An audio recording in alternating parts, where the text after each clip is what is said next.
छातीमध्ये धडधड होणं, बेचैन वाटणं, अचानक घाबरल्यासारखं वाटणं ही लक्षणे अनेक लोकांना येतात.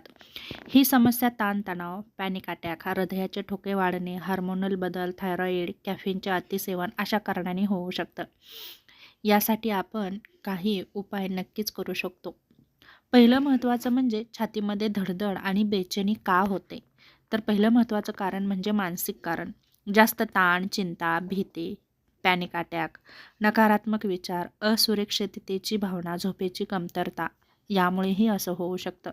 त्याचप्रमाणे शारीरिक कारणं म्हणजे चहा, कॉफी जास्त प्रमाणात घेणं, धूम्रपान, तंबाखूचं जास्त सेवन करणं, रक्तदाब कमी जास्त होणं, थायरॉईड वाढणं, हिमोग्लोबिनची कमतरता, हृदयाचे ठोके अनियमित होणं. अचानक धडधड आणि घाबरल्यासारखं वाटल्यास तात्काळ काय करावं? तर श्वासावर नियंत्रण ठेवा. 4, 7, 8 या पद्धतीची श्वसन पद्धत वापरा.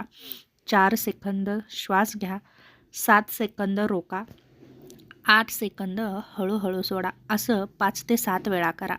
दुसरं महत्त्वाचं म्हणजे बसून किंवा झोपून डोळे बंद करा. स्वतःला सांगा हे धोकादायक नाही, थोड्याच वेळात कमी होईल.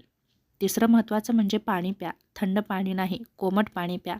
चेहऱ्यावर थंड पाणी शिंपडा. यामुळे नर्वस सिस्टीम शांत होते.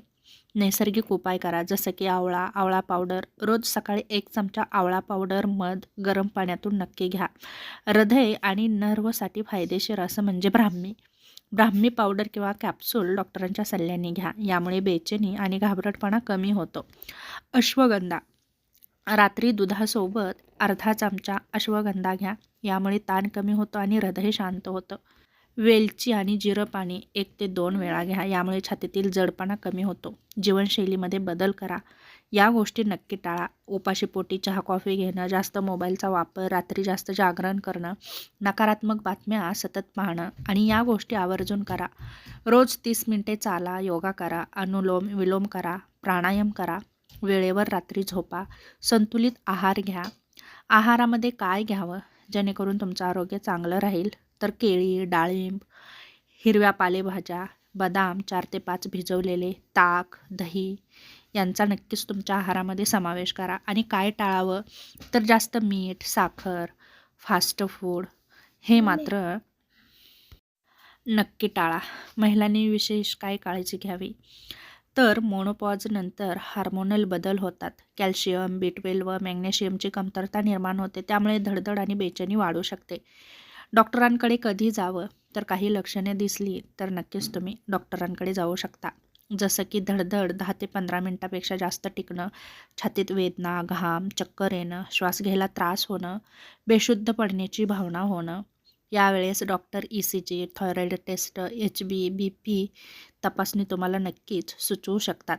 छातीमध्ये धडधड आणि घाबरल्यासारखं वाटणं ही अनेक वेळा मन आणि शरीराच्या थकव्याची सूचना असते. योग्य श्वसन आणि जीवनशैली जर सुधारली आणि नैसर्गिक उपाय केले आणि गरज असल्यास वैद्यकीय तपासणी जर केली तर या समस्येवर तुम्ही नक्कीच नियंत्रण मिळवू शकता. यासाठी न घाबरता डॉक्टरांचा सल्ला घेणं गरजेचं आहे. काही आयुर्वेदिक उपचार घेणं महत्त्वाचं आहे आणि आपल्या जीवनशैलीमध्ये बदल करणं गरजेचं आहे. यासारख्या गोष्टी जर तुम्ही पाळल्या तर नक्कीच तुम्ही या समस्येपासून स्वतःची सुटका करू शकता आणि नक्कीच निरोगी जीवन जगू शकता.